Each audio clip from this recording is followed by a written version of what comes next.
नमस्कार दोस्तों, स्वागत है फिर से एक नई वीडियो में। दोस्तों, आज के इस वीडियो में हम लोग पढ़ेंगे यूपी ट्रिपल एस पेट 2026 के लिए जो यह लूसेंट की बुक है ऑब्जेक्टिव MCQ की बात करते हैं। ऑब्जेक्टिव इस बुक को हम लोग चैप्टर वाइज जो भी चैप्टर दिए गए हैं इसके सिलेबस में पेट के उसको हम लोग क्रमागत से सॉल्व करेंगे। जैसे हमने बात करते हैं, आज का हमारा चैप्टर है वैदिक सभ्यता। वैदिक सभ्यता से हम लोग जो है इसमें 50 क्वेश्चन शामिल किए गए हैं एक वीडियो में, ठीक है। और कम समय में हम लोग ज़्यादा से ज़्यादा प्रश्नों को सॉल्व करेंगे। अगर बात करते हैं आप इस बुक का PDF डाउनलोड करना चाहते हैं तो डिस्क्रिप्शन में टेलीग्राम चैनल का लिंक दिया गया है, आप वहां से जाके PDF को डाउनलोड कर सकते हैं। या फिर आप अपने टेलीग्राम में जाइए, वहां सर्च कर सकते हैं टेस्ट वाला 223 फिर 224 यह सर्च कीजिएगा, आपके सामने एक टेलीग्राम चैनल ओपन होगा, आप उसमें ज्वाइन होके वहाँ से इस बुक का PDF डाउनलोड कर सकते हैं, ठीक है। तो चलिए हम शुरू करते हैं प्रश्न संख्या 1 से। चलिए, इसमें पहला प्रश्न आपसे पूछा जा रहा है कि पूर्व वैदिक या फिर ऋग वैदिक संस्कृति का काल किसे माना जाता है। पूर्व वैदिक काल का समय कब से कब माना गया है? 1500 ईसा पूर्व से 1000 ईसा पूर्व तक, 1000 ईसा पूर्व से 600 ईसा पूर्व तक, या फिर 600 से 600 ईसा पूर्व, 600 ईसा पूर्व से 600 ईस्वी तक। बताइए इनमें से कौन सा हो जाएगा पूर्व वैदिक काल। पूर्व वैदिक काल की बात करेगा तो आप कहेंगे 1500 ईसा पूर्व से लेकर के 1000 ईसा पूर्व तक। अब उत्तर वैदिक संस्कृति का काल पूछा गया है, तो उत्तर वैदिक संस्कृति का जो समय माना गया है वह कब से कब माना गया है, तो इसकी बात करते हैं तो 1000 ईस्वी से 600 ईसा पूर्व तक माना गया है। आगे बात करते हैं, आर्य शब्द का शाब्दिक अर्थ क्या होता है? वीर और योद्धा, श्रेष्ठ या कुलीन, यज्ञकर्ता या पुरोहित, या फिर विद्वान। तो आर्य शब्द का शाब्दिक अर्थ जो होता है उसे श्रेष्ठ या कुलीन कहते हैं, ठीक। आगे चलते हैं, कह रहा है कि प्रारंभिक आर्यों के बारे में निम्न कथनों में से कौन सा सही नहीं है। क्या वे संस्कृत बोलते थे? बिल्कुल बोलते हैं, यह तो सही कह रहा है। वे घोड़सवारी किया करते थे? घोड़ों की सवारी किया करते थे? आप कहेंगे बिल्कुल करते थे। वे कई झुंडों में बाहर आते थे? हाँ, कई बार में आए थे। वे मुख्यतः नगरों में निवास करते थे? नहीं, वो मुख्यतः नगरों में निवास नहीं करते थे। हमारा कौन सा सही हो जाएगा? तो आप कहेंगे यही जो है उनके बारे में गलत बताया गया है। तो गलत क्यों बताया गया, व्याख्या के रूप में भी देख लीजिए। जैसे यहाँ कह रहा है कि आर्यों द्वारा विकसित सभ्यता ग्रामीण सभ्यता थी, और यहाँ निवासी कैसा बताया गया है? नगरों के। तो यहाँ कैसी सभ्यता थे? ग्रामीण सभ्यता थी। आर्यों की भाषा कैसी थी? संस्कृत थी, ठीक है। आर्यों के प्रशासनिक इकाई अवरोही क्रम से इन 5 भागों में बांटा गया था: कुल, ग्राम, विष, जन, राष्ट्र। ग्राम के मुखिया को ग्रामीण कहते थे, ठीक है। विष के मुखिया को क्या कहते हैं? प्रधान विस्पति कहते थे, ठीक है। एवं जन के शासक को राजन कहते थे। इस प्रकार से वहाँ का शासन होता था। चलिए आगे की हम बात करते हैं। चौथा प्रश्न हो गया है, 5वां देख लीजिए। इनमें से किस फसल का ज्ञान जो है वैदिक काल के लोगों को नहीं था? क्या जौ के बारे में वैदिक काल के लोग नहीं जानते थे? गेहूं के बारे में नहीं जानते थे? चावल के बारे में, या फिर तंबाकू के बारे में? ऑप्शन सही लग रहा है। तो वैदिक काल के लोग जो है तंबाकू के बारे में नहीं जानते थे, ठीक है। चलिए आगे की बात कर लेते हैं। कह रहा है कि उत्तर वैदिक काल में वेद विरोधी और ब्राह्मण विरोधी धार्मिक अध्यापकों को किस नाम से जाना जाता है? जो अध्यापक होते थे उस समय, धार्मिक अध्यापक, जो वेद विरोधी को या फिर ब्राह्मण विरोधी को क्या कह के बुलाते थे? उन्हों क्या कहा जाता था? यजमान कहते थे, श्रमण कहते थे, अथर्वण कहते थे, या फिर श्रेष्ठिन कहते थे। जो उत्तर वैदिक काल के समय में वेद विरोधी होते थे, ब्राह्मण विरोधी होते थे, उन्हें कहा जाता था श्रमण कहा जाता है। और ये लोग जो होते थे जैन धर्म और बौद्ध धर्म के मानने वाले होते हैं। देखिए यहाँ बात करते हैं तो उत्तर वैदिक काल में वेद विरोधी या धार्मिक अध्यापकों को श्रमण के नाम से जाना जाता है। एक ऐसा जो इनका समूह होता है वैदिक धर्म की रूढ़ियों और ब्राह्मणवादी परंपराओं का विरोध करता था। श्रमण परंपरा जो है जैन और बौद्ध धर्म जैसे महान धर्मों का उदय हुआ है। यह लोग जो होते थे श्रमण जिसे कहा जाता है, यह बौद्ध धर्म और जैन धर्म को मानने वाले व्यक्ति थे, और यह वेद का विरोध करते थे और ब्राह्मण का भी विरोध करते थे, ठीक है। चलिए, वैदिक गणित का महत्वपूर्ण अंग क्या है? शतपथ ब्राह्मण है, अथर्ववेद है, शूल्व सूत्र है, छंदोग्य उपनिषद है। वैदिक गणित का महत्वपूर्ण अंग की अगर हम बात करते हैं तो यह हो जाएगा शूल्व सूत्र होता है। ठीक है, चलिए आगे की बात कर लेते हैं। 8वां प्रश्न है, किस वेद में प्राचीन, कह रहा है कि किस वेद में प्राचीन वैदिक युग की संस्कृति के बारे में सूचना दी गई है। किस वेद में बताया गया है कि प्राचीन वैदिक युग की संस्कृति, वैदिक युग की बात कर रहा है तो ऋग्वेद से संबंधित हो जाएगा। आगे बात करते हैं। आगे पूछा गया है निम्नलिखित में से उत्तर, कह रहा है कि निम्नलिखित में से उत्तर वैदिक काल में लिखे गए ग्रंथों का सही क्रम क्या हो जाएगा। पहले क्या लिखा गया था, फिर उसके बाद क्या लिखा गया, लास्ट में क्या लिखा गया। तो दिया गया है वेद है, ब्राह्मण है, अरण्यक है, उपनिषद है या फिर वेद उपनिषद है। देखिए उपनिषद की बात करते हैं तो उपनिषद सबसे लास्ट में लिखा गया, या तो पहला हो जाएगा या तो उपनिषद और बात करते हैं या तो चौथे में दिया है। तो सबसे पहले वेद लिखा गया है, सभी को पता है। वेद के बाद ब्राह्मण लिखेगा, फिर उसके बाद अरण्यक, फिर उसके बाद उपनिषद हो जाएगा। तो कौन सा ऑप्शन हो जाएगा, तो आप यहाँ कह सकते हैं पहला वाला बिल्कुल सही हो जाएगा। ठीक, बिल्कुल सही है। बाकी इसके बारे में दी गई है चर्चा, आगे पढ़ते हैं। वेदों की संख्या कितनी मानी जाती है, तो सभी को पता होगा। वेदों की संख्या कितनी मानी जाती है, तो आप कहेंगे 4 वेद हैं। चारों वेद कौन कौन से हैं, सभी को पता है। देखिए कौन कौन से हैं, ऋग्वेद है, यजुर्वेद है, सामवेद है और अथर्ववेद है। यही 4 वेद हैं। इनकी संख्या कितनी है, 4 है। चलिए आगे की बात करते हैं। तो पूछा गया है कि कौन से 3 वेद संयुक्त रूप से त्रयी या फिर वेद त्रयी कहा जाता है। किसे कहा जाता था, वेद त्रयी। तो 3 वेद होते थे जिसमें लास्ट में जो अथर्ववेद होता था उस शामिल नहीं किया गया है। तो अथर्ववेद शामिल नहीं किया जाता था। तो आप कहेंगे कौन कौन से हो जाएंगे, ऋग्वेद हो जाएंगे, यजुर्वेद और सामवेद। पहला वाला ऑप्शन यहाँ शामिल किया। तो देखिए यहाँ व्याख्या के रूप में भी बताया गया है, कह रहा है कि यजुर्वेद, सामवेद, ऋग्वेद, यजुर्वेद और सामवेद त्रयी या फिर वेद त्रयी भी कहते थे, जिसमें अथर्ववेद आपका शामिल नहीं था। आगे बात कर लेते हैं। भारत में राज्य चिन्ह में प्रयुक्त होने वाला जो सत्यमेव जयते है किस उपनिषद से लिया गया है। भारत के राज्य चिन्ह में प्रयोग होने वाला सत्यमेव जयते किस उपनिषद से लिया गया है, सभी को पता होगा। कहाँ से लिया गया है, तो आप कहेंगे मुंडकोप उपनिषद से या मुंडकप उपनिषद से लिया गया है। चलिए आगे बात करते हैं। कह रहा है कि ऋग्वैदिक आर्यों का मुख्य व्यवसाय क्या था। ऋग्वैदिक में आर्य जो थे उनका मुख्य व्यवसाय क्या था, क्या कृषि करते थे, पशुपालन करते थे, शिक्षा करते थे या फिर व्यवसाय करते थे।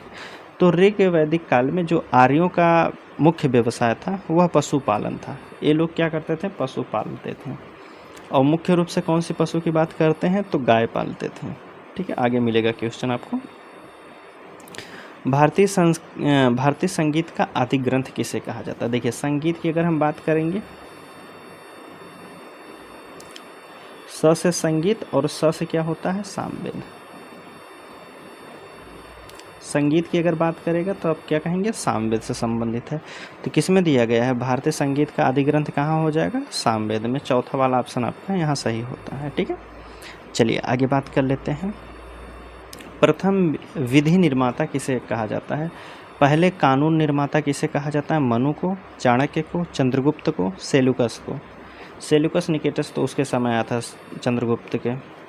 और हमसे पूछा गया है कि विधि निर्माता की बात करते हैं। सबसे पहले विधि निर्माता जो माना जाता है मनु को माना जाता है। मनु स्मृति इन्होंने लिखा था।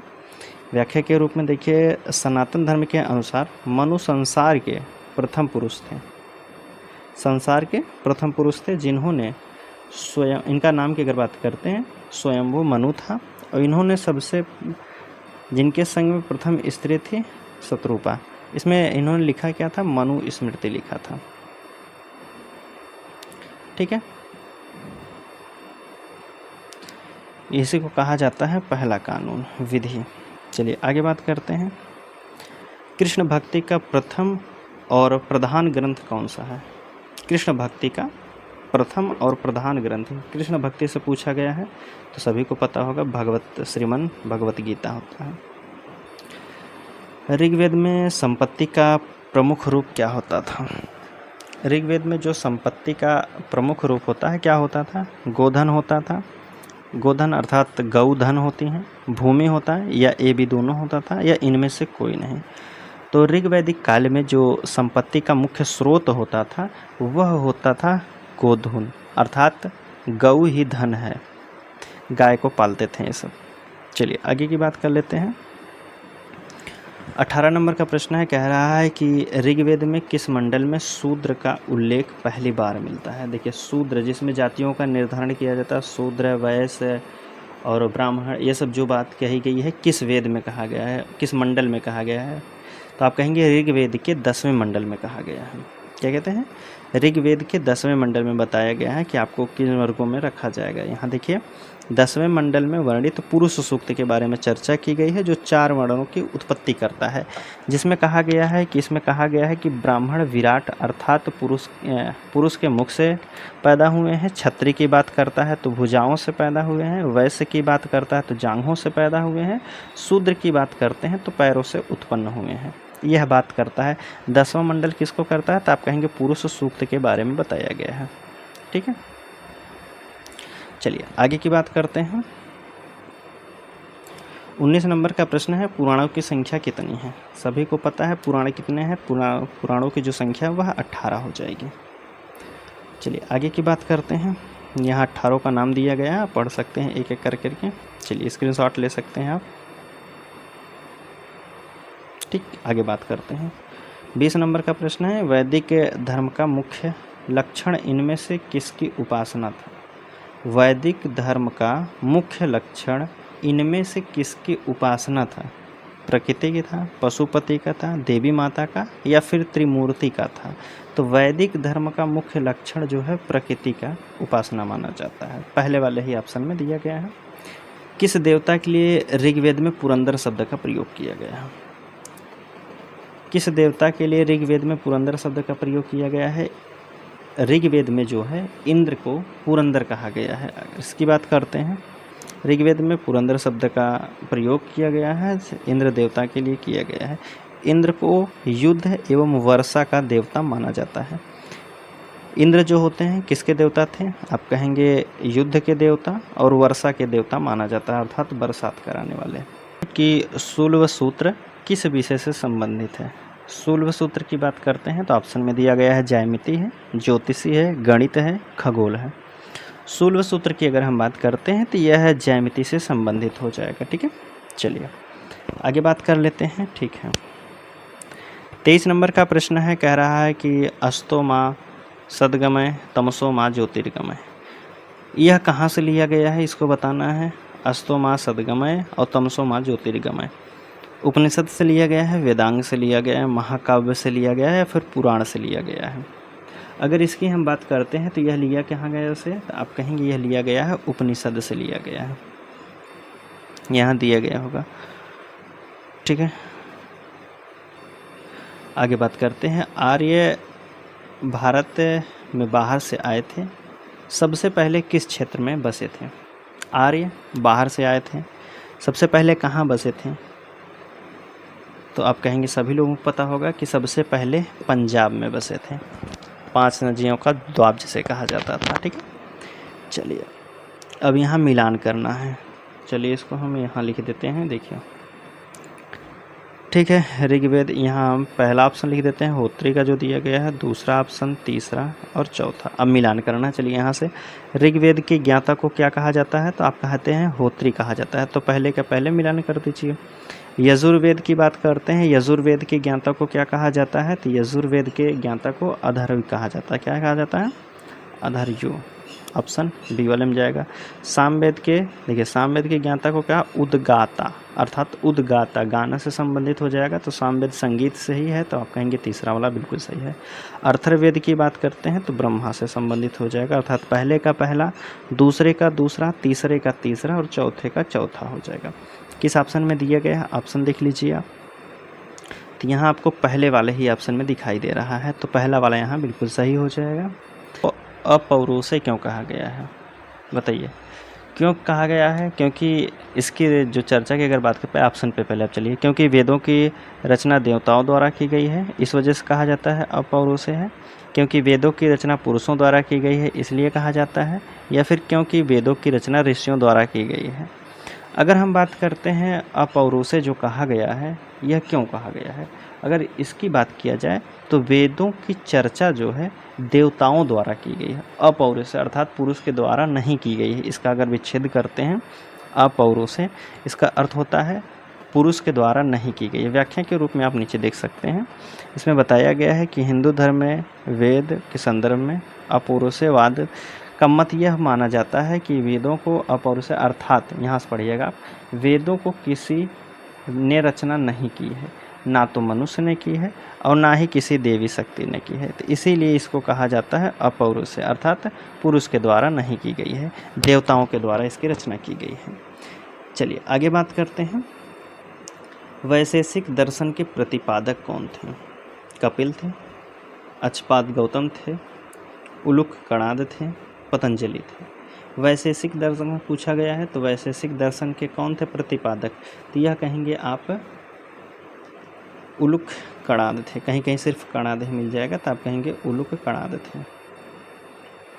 मीमांसा या फिर पूर्व मीमांसा दर्शन के प्रतिपादक कौन थे? मीमांसा या फिर पूर्व मीमांसा प्रतिपादक के दर्शन कौन हो जाएंगे? इसके बात करते हैं। दर्शन के प्रतिपादक जैमिनी हैं, वादरायण हैं, कपिल हैं या फिर गौतम हैं। तो मीमांसा या फिर पूर्व मीमांसा की बात की जा रही है तो इसकी कौन हो जाएंगे? जैमिनी के द्वारा प्रतिपादक हो जाएंगे इसके। वेदांत या फिर उत्तर मीमांसा दर्शन के प्रतिपादक कौन है? वेदांत या फिर उत्तर मीमांसा के दर्शन के प्रतिपादक की बात करेंगे तो यह हो जाएंगे, कौन व्यक्ति हो जाएंगे? वादरायण। चलिए, ऋग्वेद का कौन सा मंडल पूर्णतः सोम को समर्पित है? कौन सा मंडल है पूर्णतः सोम को समर्पित है? सभी को पता है कौन सा मंडल हो जाएगा? 9वां मंडल जो है पूर्णतः सोम को समर्पित है। चलिए आगे की बात करते हैं। 30 के बाद 31 नंबर का प्रश्न देखते हैं। तो 31 नंबर के प्रश्न में पूछा गया है कि प्रसिद्ध 10 राजाओं का युद्ध, जिसे दशराज युद्ध कहते हैं, किस नदी के तट पर लड़ा गया था? गंगा है, ब्रह्मपुत्रा है, कावेरी है, परुष्णी है। परुष्णी की बात करते हैं तो वर्तमान समय में रावी जिसे कहा जाता है।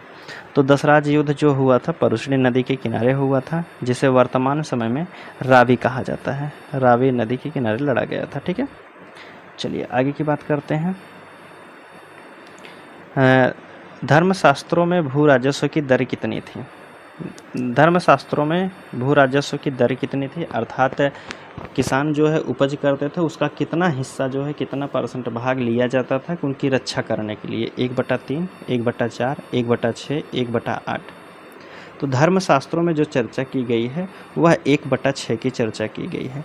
यहाँ अगर आप देखते हैं तो धर्मशास्त्रों में बताया गया है कि राजा अपने द्वारा किए गए कार्यों का समाज की सुरक्षा के लिए, समान्जय अर्थात समाज की सुरक्षा और कल्याणकारी सेवा आदि के बदले में उपज का 1/6 भाग लेता था।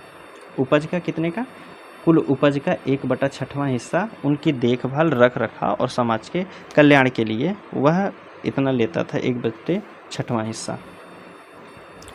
चलिए, 800 ईसा पूर्व से लेकर 600 ईसा पूर्व तक काल किस युग से जुड़ा है? 800 ईसा पूर्व से और 600 ईसा पूर्व का काल किससे जुड़ा है? तो आप कहेंगे 800 से 600 की बात की जाएगी, ब्राह्मण युग हो जाएगा, सूत्र युग, रामायण युग या फिर महाभारत युग। 800 ईसा पूर्व से 600 ईसा पूर्व की चर्चा की गई है तो इसका ब्राह्मण युग हो जाएगा। हाँ ठीक है, ब्राह्मण युग बिल्कुल सही हो जाएगा। यहाँ भी कुछ बताया गया है कि प्राचीन भारतीय इतिहास में 800 से 600 ईसा पूर्व के बीच में समय मुख्यतः ब्राह्मण युग का समय माना जाता है। ठीक है, 600 से 300 ईसा पूर्व में समय सूत्र युग का समय माना जाता था।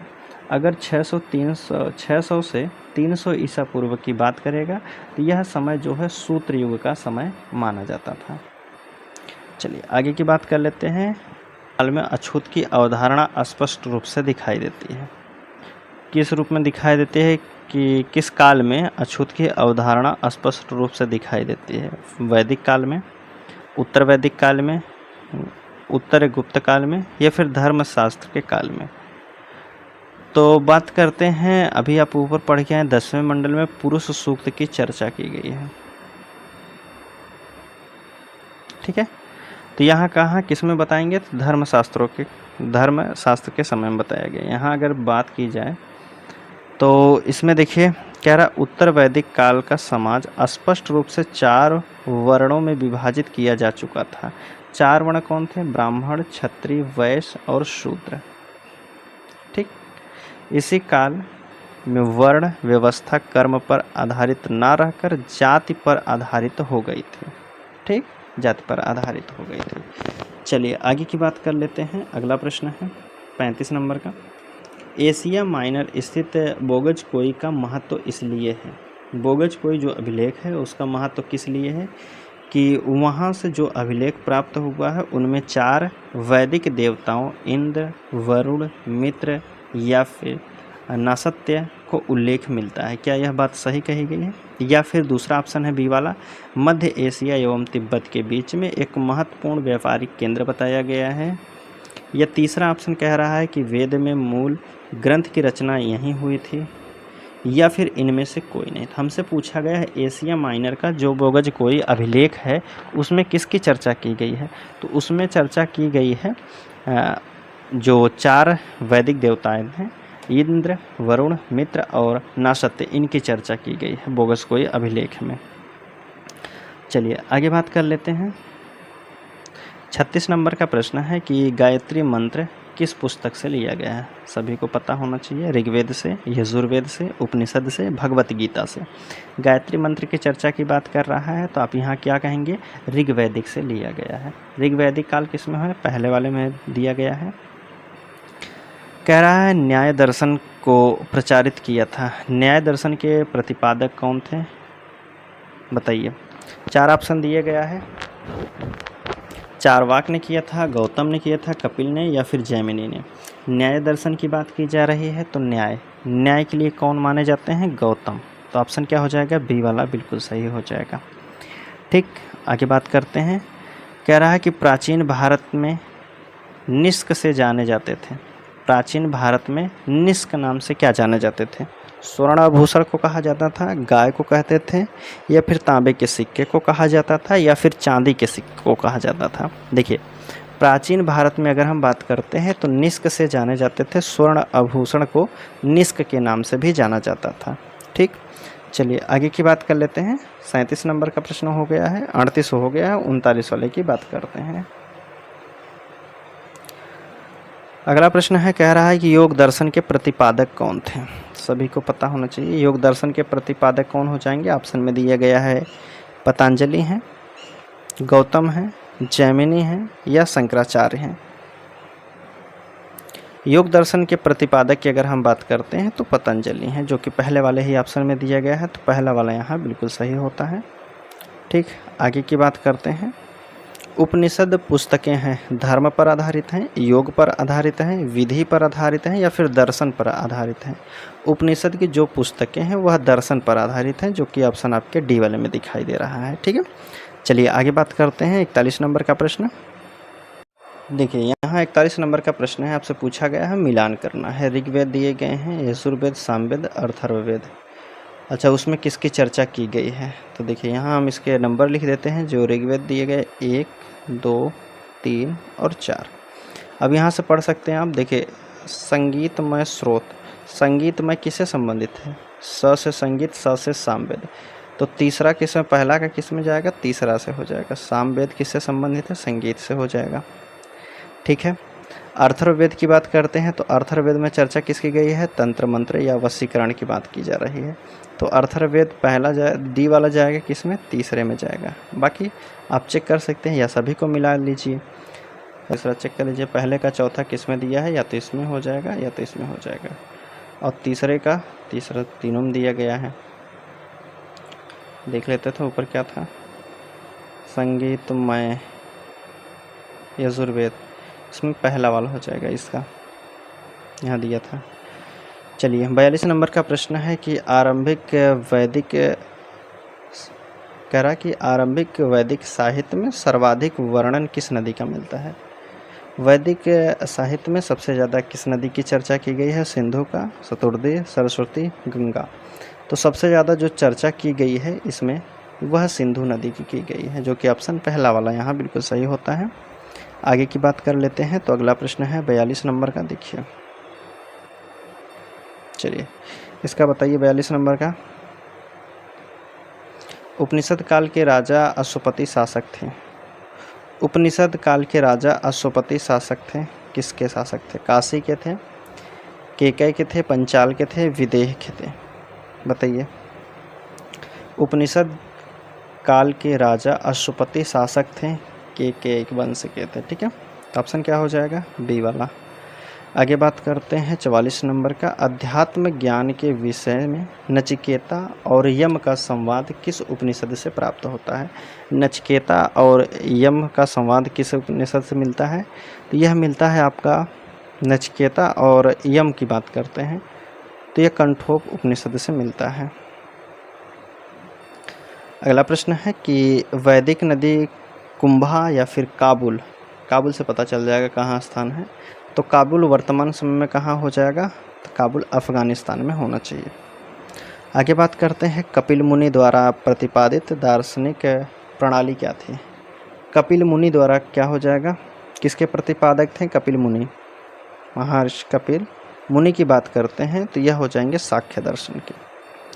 47 नंबर का प्रश्न है कि भारत में किस स्थान की खुदाई से लौह धातु के प्रचलन के प्राचीनतम प्रमाण मिले हैं? अर्थात इसका कहने का मतलब है भारत के कहाँ खुदाई हुई कि जहाँ लौह के जो लोहे के अवशेष मिले हैं?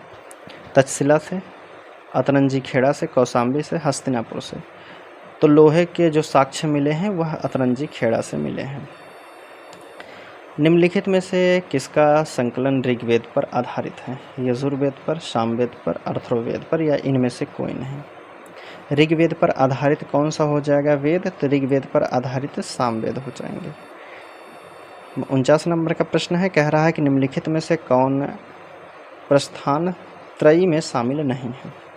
प्रस्थान त्रयी में कौन सा शामिल नहीं हो जाएगा? तो आप कहेंगे दिया गया है भागवत है, भगवत गीता है, ब्रह्मसूत्र है या फिर उपनिषद है। प्रस्थान त्रयी में शामिल नहीं है तो आप कहेंगे भागवत यह शामिल नहीं किया गया है। चलिए आगे बात करते हैं 50 नंबर का प्रश्न है और आज का हमारा यहाँ लास्ट प्रश्न रहेगा। कर्म का सिद्धांत संबंधित है, कर्म का सिद्धांत संबंधित है न्याय से है, मीमांसा से है, वेदांत से या फिर वैशेषिक से है? कर्म का सिद्धांत किससे है? तो आप कहेंगे कर्म का सिद्धांत मीमांसा से है, जो कि ऑप्शन आपके बी वाले में दिया गया है। ठीक, तो यहाँ तक जो है आज हम लोग 50 तक के प्रश्नों को सॉल्व किए हैं MCQ के माध्यम से। आगे का जो हमारा टॉपिक रहेगा वह जैन धर्म, जैन धर्म प्लस बौद्ध धर्म दोनों रहेंगे। ठीक है,